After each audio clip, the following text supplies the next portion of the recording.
guys, another day, another May. So for today's video, I'm gonna share what is language visa or Sprachvisum. So language visa or Sprachvisum is another pathway to come here in Germany. So first of all is the Anmeldung from the Schule or your enrollment in the school. So you need to take note if you get enrolled to school here in Germany for a language school here in Germany, you need to take note that it is an intensive course. So intensive course means 18 month minimum 18 hours per week. So dapat 18 hours per week yung klase mo. Yun yung intensive course na required ng German Embassy. And then bawal ka weekend class. Dapat yung klase mo hindi sa weekend. Then pangatlo, dapat hindi panggabi ang klase mo. So you need to take note if you get enrolled, If you get enrolled in a language school here in Germany, you need to take note of those three. Dapat intensive course which is 18 hours per week. Dapat hindi weekends yung klase mo. And then, dapat hindi panggabi ang klase mo. Then, second one is the A1 certificate. So, A1 certificate, there are a lot of questions about A1 certificate. Although we really need to have an A1 certificate or what. So, A1 certificate is really required. But sometimes, in also my case, I'm a living example of that one. I don't have A1 certificate, but I get approved. It really depends how you answer the interview. It really depends how your motivational letter works and how you communicate with the consul during the interview. Or they will get okay that you don't have an A1 certificate, or you will get rejected.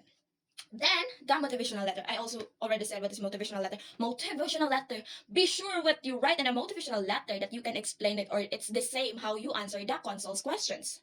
Kasi yun din yung nagiging problema nila. Yung motivational letter nila ay hindi nagko-coincide kung ano yung mga sinasabi o sinasagot nila during the interview in the embassy, which is a very red flag. So dapat yung motivational letter mo at yung answer mo during interview is connected and coincide. And then the curriculum vitae or the CV. So I don't really need to explain it, but yeah, you need a CV. Then the black account. So in black account, we have the two ways. Black account, which is like show money. And right now, in 2026, it's 1,091 euro per month. Then multiply mo yun kung hanggang kailan yung klase mo. For example, 6 months yung klase mo, yung dawart ng klase mo. So, 1,091 euro multiplied by 6, yun dapat yung laman ng black account mo. And then, as I said, meron ding isa is the Verpflichtungserklärung, which may sponsored ka. Hihingi sila, yung sponsor mo, hihingi nitong certain paper na to, nung Verpflichtungserklärung sa Auslandbehörde. So, and then, the health insurance. Health insurance, if mayroon kang sponsor, then you sponsor mo na yon. Pero in terms naman sa black account, meron mga like package. No, I use Fintiba. For example, I have a black account, I use Fintiba.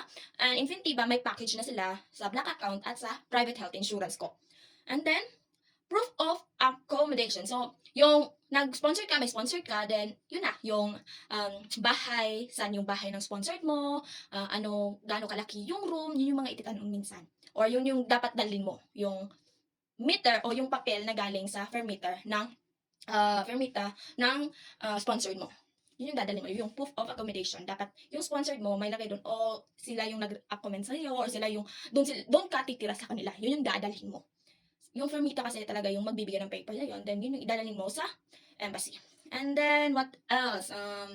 Yeah, I think that's all. It's like Anmeldung sa school, A1 certificate, motivational letter, curriculum vitae or CV, black account, or Verpflichtungserklärung, health insurance, then proof of accommodation.